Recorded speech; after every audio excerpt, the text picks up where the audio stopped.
In this video, I'm going to walk you through dry needling and what I'm thinking as I'm doing it. The first thing I always do is put gloves on, and then I swab the skin of the affected area that I know I'm going to be needling, just to make sure that everything is nice and clean. Then I need to pick out which needles I'm going to use. The needles have different length and diameter based off what area or muscle you're trying to hit. The needles I use for this one are pretty standard, 50 millimeters in length, 0.30 millimeters in diameter. I'm doing what's called trigger point dry needling in the upper trapezius for this patient. Trigger point dry needling is the type of needling where the needle is actually fanned back and forth through the muscle fibers to try and break up scar tissue.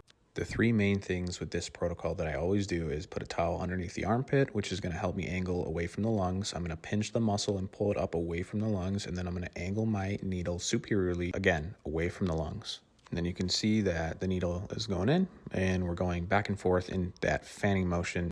One of the things I typically look for is a local twitch response, meaning there's an involuntary contraction of the muscle fibers in response to the needle stimulation. This is usually when the patient can feel more of a release of tension in that area, and you can actually see one coming up right here.